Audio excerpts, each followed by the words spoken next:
ఇప్పుడు ప్రధానంగా ఈ ఘటన జరిగి 3వ తారీఖు జరిగిందండి. 3వ తారీఖు జరిగితే ఇవాళ మనం ఆల్మోస్ట్ 7th 4 days కంప్లీట్ అయిన తర్వాత కూడా ఎక్యూజ్డ్ని నిన్న రాత్రి దాకా, నిన్న మేము మీడియాతో మాట్లాడి దాన్ని బయటికి వెలుగులో తీసుకొచ్చేదాకా నిన్న ఎక్యూజ్డ్ని అరెస్ట్ చేయడం జరగల. అంటే అసలు పోలీస్ డిపార్ట్మెంట్ ఏ స్థాయిలో పనిచేస్తున్నారు అనేది ఇవాళ మనకు క్లియర్గా కనబడుతుంది. ఇప్పుడు అసలు వెలుగులోకే రాలేదు. ప్రధానమైన న్యూస్ ఛానల్స్లో కానీ పత్రికల్లో కానీ ఈ అంశం గురించి రాలే. అంటే దీన్ని కేవలము 334 సెక్షన్ యాక్సిడెంట్ కేసు కిందన వీళ్ళు ఎఫ్ఐఆర్ కట్టినట్టు నమోదైనట్టు మాకున్న ఇన్ఫర్మేషన్ నిన్నటిదాకా.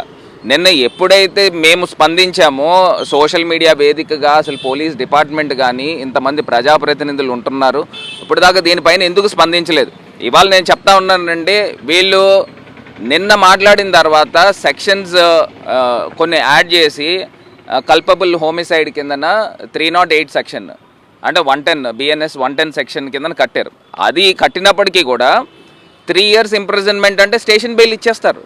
నేను అడుగుతా ఉన్నా, ఈ ఒక అంశంలో minimum non available arrest warrant ఉండాలి కదా. 307 ఇప్పుడు ఆ అమ్మాయిని అటెంప్ట్ టు మర్డర్, ఇదేమి యాక్సిడెంట్ కాదే.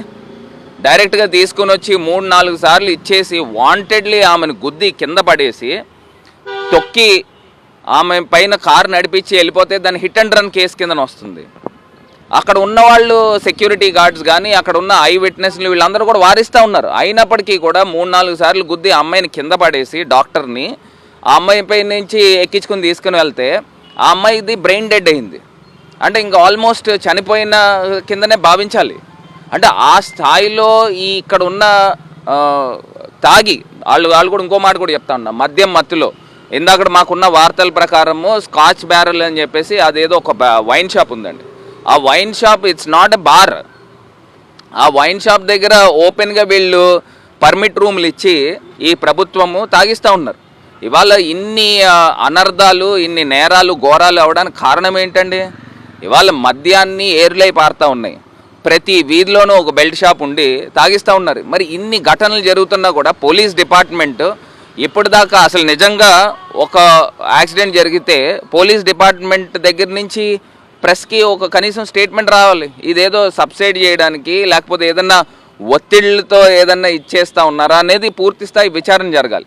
అదొకటే కాకుండా నిన్న ఎవరైతే ఇతను యాక్సిడెంట్ చేసిన వ్యక్తి వాంటెడ్లీ చేశాడో ఈ డాక్టర్కి ఇతనికి ఏదైనా పూర్వం ఏమన్నా కక్ష ఉందా, దానిపైన ఆ కోణంలో కూడా దీనిపైన విచారణ జరగాలి.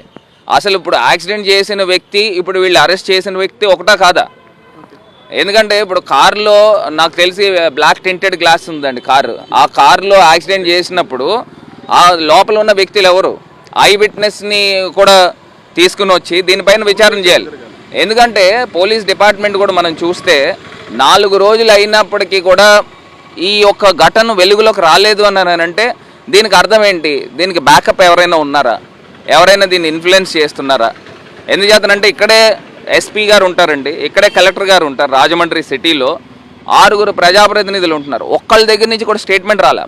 నిన్నటికి నిన్న సోషల్ మీడియా వేదికగా ఇంత ప్రపగాండా వచ్చిన తర్వాత నిన్న డిఎస్పీ గారు రెస్పాండ్ అయ్యి ఆయన ప్రెస్ మీట్ పెట్టి దీని 334 సెక్షన్ కాదు 308 కూడా ఇంక్లూడ్ చేస్తున్నామని అన్నారు. ఇప్పుడు వీళ్ళకి కనబడట్లేదండి సీసీ ఫుటేజ్. పోలీస్ డిపార్ట్మెంట్ ఏం చేస్తారనండి, అసలు ఇంటెన్షనల్గా చేశారో లేదా ఆ సీసీ ఫుటేజ్ చూస్తే తెలిసిపోతుంది. 3 రోజుల కాల వ్యవధి ఎందుకు పట్టింది అంటే ఇప్పుడు దాకా 3 రోజుల దాకా ఆ ఎవరైతే అక్యూజ్డ్ ఉన్నారో ఎందుకు అరెస్ట్ చేయలేదు? అరెస్ట్ చేసి మీరు ఇమీడియట్గా జడ్జి గారి ముందున మీరు పెట్టాలి కదా, రిమాండ్కి ఇవ్వాలి కదా. నిన్న రాత్రి ఏది ఆథరైజ్డ్గా నిన్న రాత్రి అరెస్ట్ చేశారని చెప్తా ఉన్నారు. అంటే దానికి ముందర ఈ 3 రోజులు ఎక్కడున్నాడు? ఎవరైతే ఈ అక్యూజ్డ్ ఉన్నాడో ఈ అక్యూజ్డ్ 3 రోజులు ఎక్కడున్నాడు?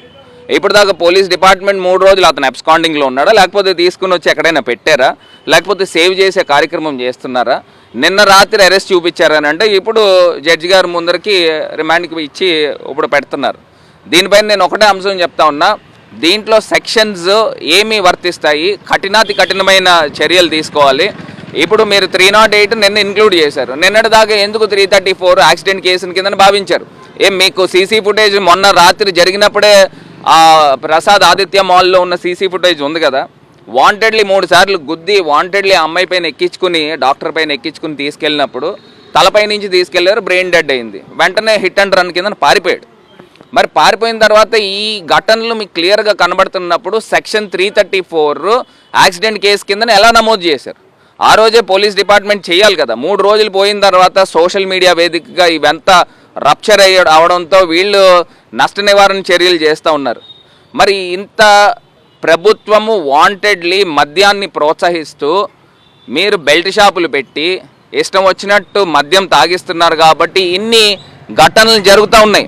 దీనిపైన పూర్తిగా మీరు విచారణ జరపండి. దీని వెనకాల ఎవరెవరు ఉన్నారు, పోలీసులకి ఎవరు ఒత్తిడి చేశారు అనేది పూర్తి స్థాయిగా విచారణ జరిగితే దీని నిజాలు బయటకు వస్తాయి.